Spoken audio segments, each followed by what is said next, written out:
On the edge of the mountain village, there is a manor. The owner of the manor is a wise man called Lao Ming. He is the sole guide in the village, guiding the villagers towards inner peace with his profound wisdom and zen. Every evening, young people will quietly walk into the courtyard of the manor. What they are looking for is not only the guidance of Lao Ming, but also inner peace. On this day, a young man named Xiao Ming set foot in the mountain village. His eyes were full of confusion about life. There is an emptiness deep in Xiao Ming's heart, longing to find the true meaning of life. Lao Ming felt this confused energy, greeted him warmly, and invited him to sit in the courtyard. Lao Ming smiled and began to tell a story about staying awake, which is a story about life, zen and wisdom. The story takes place in a distant mountain range, where there is a peaceful orchard. Lao Ming continued in a calm tone. Our defilements are like fertilizers for our practice. You can think of them as chicken dung and cow dung, fertilizing our fruit trees. The fruits will be both sweet and plentiful. And the true meaning of life lies in this change. Xiao Ming listened quietly, and Lao Ming continued to explain. In pain, there is happiness. In confusion, there is peace. This is the wonder of life. Just like the fruit tree thrives after receiving fertilizer, our hearts also need this of nourishment. Lao Ming looked at Xiao Ming, as if he could see through the doubts in his heart. He continued, Kilesa, if used skillfully, is very useful. It is like putting chicken or cow dung into the soil to help grow a papaya tree. For example, when doubt arises, watch it and examine it in the moment. Doing so will help your practice grow and bear sweet fruits. Xiao Ming felt that every metaphor in the story was like a beacon, bringing a bit of brightness to his heart. Lao Ming looked at him affectionately, as if waiting for the sprouting of his soul. Lao Ming continued, people often mistakenly think that if they go to a place where nothing happens, they will find peace. But in fact, if we live in a very quiet place where nothing arises, can intelligence arise? We will are you aware of anything? Where things arise, there are causes, and where the causes arise, that's where we have to contemplate. At this time, the defilements in the story were like Xiao Ming's inner troubles. He began to understand that pain and peace are not opposites, but complementary to each other. The presence of defilements is the catalyst for inner growth. It's best to practice with a normal mind. Lao Ming's voice was like a trickle, gentle and profound. He explained, if there are no annoying things, then there is no need to deal with them. However, when there is a problem, you must solve it immediately. Live with a normal heart, and there is no need to look for anything special. Things come. You must always pay attention and be alert. It is good when nothing happens. When things come, you must raise your mind to observe and maintain the right view, and everything will naturally be resolved. Xiao Ming was immersed in the atmosphere of the story, and he seemed to see the seeds of his soul quietly taking root. Lao Ming's words were like a clear spring, washing away the defilements in his heart. When you do everything, you must be very clear in your heart. Lao Ming's voice echoed through the courtyard. When you see clearly, there is no need to endure or force yourself. You feel blocked and burdened because you don't understand this. The manor and orchard in the story seem to have become the projection of the soul, and Lao Ming's teachings have taken root in this peaceful land. Xiao Ming gradually understood that staying awake is not an escape from life, but a deep examination of the heart. Cultivation is just about the heart and the feelings in the heart, not something we have to chase or strive for. Lao Ming's tone was calm and profound. He continued, all you have to do is try to stay awake.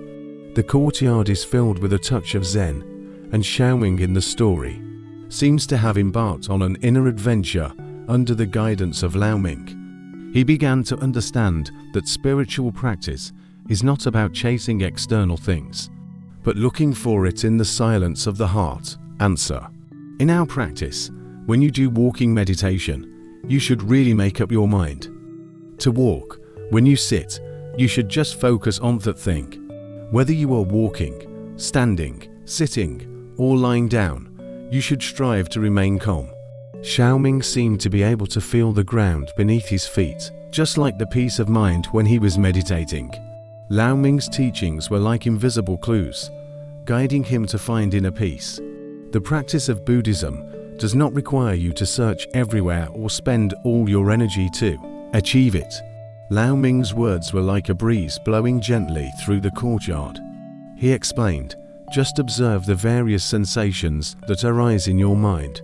When you see colors, hear sounds, smell scents, taste tastes, and so on, they all come to this mind a clear and awakened heart. Xiao Ming felt as if he was the fruit of the soul, gradually freed from defilements. Lao Ming's words were like a spring rain, nourishing his heart. The place where these feelings arise is where we can become enlightened, and where intelligence can arise. Lao Ming's tone was solemn and deep, and he guided Xiao Ming to walk in the garden of his heart. When the roots and dust come into contact, they are quickly conveyed to the mind. After being thoroughly examined by the mind, they return to the center. This is the way for us to stay in peace, to maintain vigilance, clear actions, and often observe with wisdom. In this way, our practice is completed.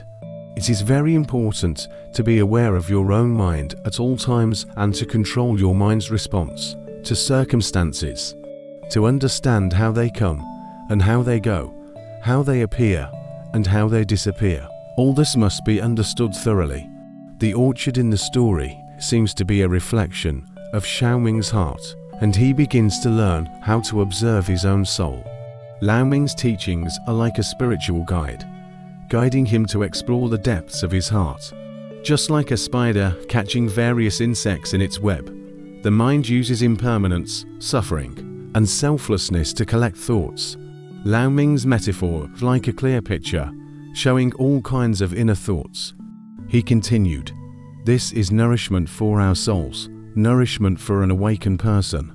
The manna in the story has become a pure land for the soul, and Lao Ming's teachings are like sunshine, illuminating a clear heart. If we can wake up often, then our mindfulness will be like the uninterrupted flow of water. But if our minds are wandering, then our mindfulness will just be like the water droplets." Lao Ming's voice is like a gurgling stream, bathing Xiao Ming's heart. Awakening does not mean hatred of the world, but a clear mind, understanding that the facts are irredeemable, and the world is how it is. Lao Ming's tone was calm and profound, and he explained, "I understand. At this point, you will let go of your attachments, let go with a heart that is neither happy nor sad. And through intelligent observation, you will understand the natural changes of things and live in tranquility." The courtyard is filled with the aftertaste of the story, and Xiao Ming seems to be tasting the fruits of wisdom in a spiritual feast. Lao Ming's words were like stars, lighting up the night sky of his soul. Xiao Ming's heart seemed to have experienced a wonderful journey of spiritual practice, and Lao Ming was his spiritual guide. In this peaceful mountain village, every paragraph of the story is like an inner landscape, waiting to be explored and understood. During this journey, Xiao Ming gradually realized that practice is not about chasing nihilistic ideas, but about awakening in the present moment and observing everything in your heart. He realized that the true meaning of life lies in staying awake, just like a fruit tree that thrives after receiving fertilizer. In this mountain village manner, Lao Ming continued to tell the story about staying awake to the young people who came. Every story told is like a feast for the soul, waiting for every soul who desires inner wisdom.